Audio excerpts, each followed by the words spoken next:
बिलावल साहब कह रहे हैं चौथी मरतबा वजीर आजम नामजद करना नवाज शरीफ साहब को जमहूरियत के खिलाफ साजिश है।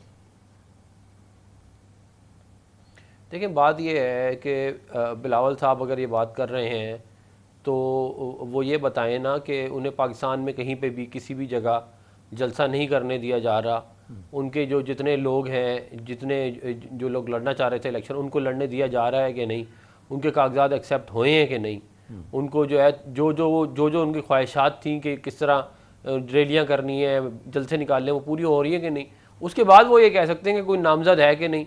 बात ये है कि अगर हम इलेक्शन जीत रहे हैं, हवा हमारे हक में है, सबसे बड़े पूरे पाकिस्तान में जलसे हम लोग कर रहे हैं, सारे पोल्स ये बता रहे हैं कि मुस्लिम लीग नून की हुकूमत आ रही है, तो अब इसके ऊपर जो है वो हमारा तो कसूर नहीं है ना कि आप 8% पे हैं और हम 45% पे हैं। ये तो पीपल्स पार्टी को सोचना चाहिए था। 15 साल अगर सिंध में कोई काम किया होता, अगर कराची का पानी का ही मसला हल कर दिया होता तो आज शायद कुछ बताने के लिए होता। खाली NICVD और वो पिंक बसों से तो लोग आपको वोट नहीं देंगे।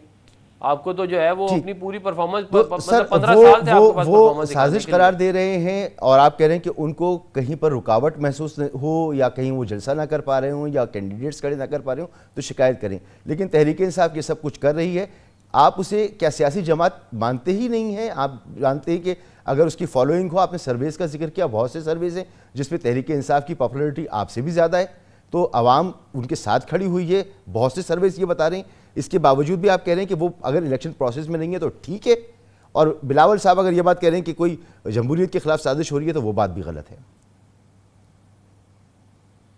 बिल्कुल, जब बिलावल साहब जो बात जमहूरियत के खिलाफ साजिश का बात कर रहे हैं वो बिल्कुल जो है वो मैं समझता हूँ कि ठीक नहीं है। जहाँ तक PTI की बात रह गई, आप मुझे बताएं 2002 में मियां नवाज शरीफ साहब को जो है वो इलेक्शन नहीं लड़ने दिया गया, वो नाअहल थे। 1999 में जब हमारी गवर्नमेंट गई तो सबसे पहले इमरान खान ने बाहर निकल के कहा बहुत अच्छा हुआ ये हुकूमत गई। फिर 2008 में जो है वो मियां नवाज शरीफ साहब नाअहल थे और उन्हें इलेक्शन नहीं लड़ने दिया गया। 2018 में मियां साहब नाअहल थे, उन्हें इलेक्शन नहीं लड़ने दिया गया। हमने तो ये नहीं, मतलब इन्होंने हमारे लिए कभी कोई आवाज़ बुलंद की?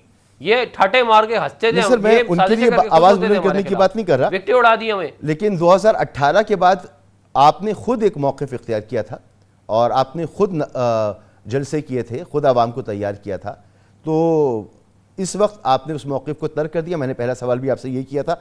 आप एक तरफ कह रहे हैं कि पीपल्स पार्टी को आज़ादी है, उनको कोई शिकायत नहीं होनी चाहिए, तो तहरीक इंसाफ को आज़ादी नहीं है, उनको शिकायत है, तो आप खुद ये मान रहे हैं कि लेवल प्लेइंग फील्ड नहीं है यहाँ पर, तो ऐसे इलेक्शन में आप कामयाब हो भी जाएं तो इसकी क्रेडिबिलिटी क्या होगी सर?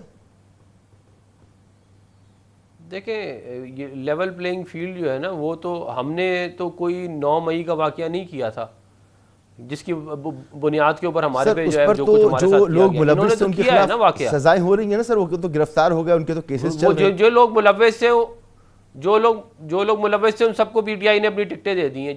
जिन लोगों को मुलव्विस हैं सारे के सारे PTI की टिकटों पे इलेक्शन लड़ रहे हैं। सर लोग गिरफ्तार हैं। आप मुझे बताएं ना, एक ऐसी जमात जो आइन में जमहूरियत में यकीन ही नहीं रखती, जो ये समझती है कि ये पावर ग्रैब है, कि ताकत का असूल के लिए कुछ भी करना जो है वो जायज़ है। बहुत शुक्रिया सेनेटर अफनानुल्लाह साहब।